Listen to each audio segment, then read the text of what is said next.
గజరాజుల భయంతో శ్రీకాకుళం పల్లెలు గజగజ వణికిపోతున్నాయి.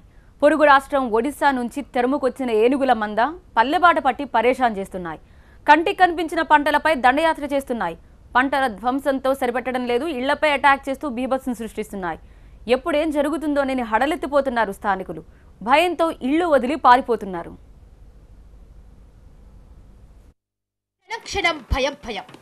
జనావాసాల్లో గజరాజుల సంచారంతో ఎప్పుడు దాడి చేస్తాయో, ఎలా విరుచుకుపడతాయోనని ప్రాణాలను అరచేతిలో పెట్టుకొని భయం గుప్పెట్లో కాలం వెళ్లదీస్తున్నారు.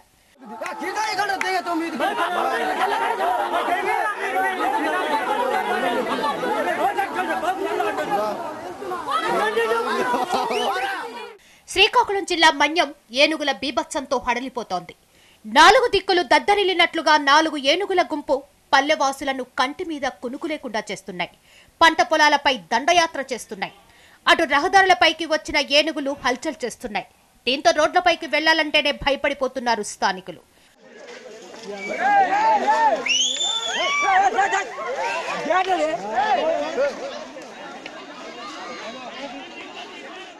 ఘీకారాలతో ఏనుగులు గ్రామాల్లోకొచ్చి దాడులకు తెగబడుతున్నాయి.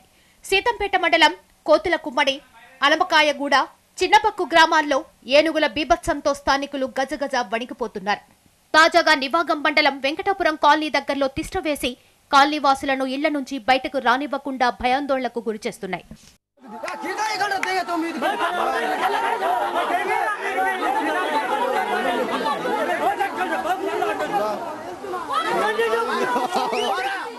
ఐదేళ్ల క్రితం ఒడిశా లకేరి అటవీ ప్రాంతం నుంచి దారి తప్పి వచ్చిన 11 ఏనుగుల్లో 7 ఏనుగులు చనిపోగా 4 ఏనుగులు ఈ ప్రాంతంలోకొచ్చి ఇక్కడనే తిష్టవేశాయి. పగలు రాత్రి అనే తేడా లేకుండా జనావాసాల్లోకి వస్తూ ప్రజలను కంటి మీద కునుకు లేకుండా చేస్తున్నాయి. పంటల్ని సర్వనాశనం చేస్తున్నాయి. అరటి, మామిడి, జీడి తోటలను ధ్వంసం చేస్తూ ప్రజలను భయాందోళనకు గురిచేస్తున్నాయి. 3 వారాలు అయ్యి వచ్చినాయి.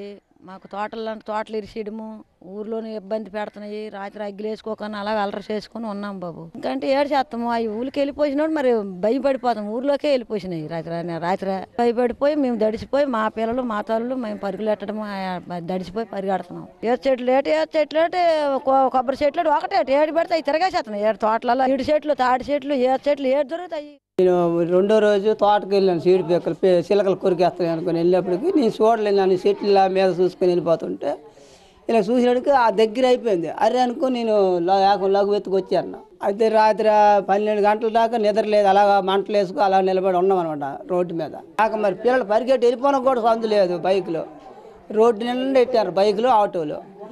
ఆ 2 బైకులు తిరగేస్తే అద్దాలు కూడా పోనాయి. దాదాపు 19 మందిని హతమార్చాయి ఈ మదపుటేనుగులు. రెక్కాడితే గాని డొక్కాడని ఎన్నో కుటుంబాల్లో ఆర్థికంగా తేరుకోలేకుండా చేస్తున్నాయి. ఇంత బీభత్సం సృష్టిస్తున్న అటవీశాఖ అధికారులకు మాత్రం పట్టదు. అధికారులకు ఎన్నిసార్లు ఫిర్యాదు చేసినా ఫలితం లేదని వాపోతున్నారు బాధితులు. ఎంత ఇబ్బంది పెడుతున్నాయో మాకు అంత అలరగా భయంకరంగా ఉంది. మా పేరాలు కూడా మేము దాచుకొని ఉన్నాం. నైట్ అలా నిద్ర లేకుండా ఈ శివరిని కాసి ఉంటున్నాం. ఇంట్లో నుంచి బయటకు వెళ్ళిపోతున్నాము. ఎందుకు మరి ఇంట్లో ఉంటే మనం అయితే ఆపగలం. అటుగా గజాలతోటి ఉన్నా సరే ఆపలేము. అది ఇసి జల్లేద్ది. మేడెక్కిన ఆపలేము. చెట్టు ఎక్కితే ఇంతకుముందు ఏమటకో చంపేసేయట. వాటి కోసం మేము ఊరు వెంటబెట్టి పోనాకి కూడా రెడీ అయినాం, సిద్ధమైనాం. ఫారెస్ట్ వాళ్ళకి 2 వస్తున్నారు. కర్రలు పట్టుకొని కొంచెం దూరంకి వెళ్ళని చెప్తున్నారు. ఇంతకుముందు ఎప్పుడు రాలేదు. చాలా దగ్గరగా ఉన్నాయి. పెద్దగా ఉన్నాయి. 4 ఏనుగులు చాలా పెద్దవి. ఒక 500 మీటర్లు 600 మీటర్ల దూరంలో పారిపోతున్నాం మేము అందరం. ఊర్లో మొత్తం చిన్నపిల్లలకి ఎత్తుకొని కూడా సాయంకాలం చాలా ఎక్కువగా ఊరి మీదకి వస్తున్నాయి. మరోవైపు ఏనుగులు జనావాసంలోకి రాకుండా అన్ని చర్యలు చేపట్టామంటున్నారు అధికారులు. ఈ విషయం పైన మేము గవర్నమెంట్ కూడా చెప్పడం జరుగుతుంది. మా డిఎఫ్ గారికి కూడా మేము చెప్పడం జరిగిందండి. ఇలా ఉంది పొజిషన్ సార్, ఇబ్బందిగా ఉందని చెప్పాము.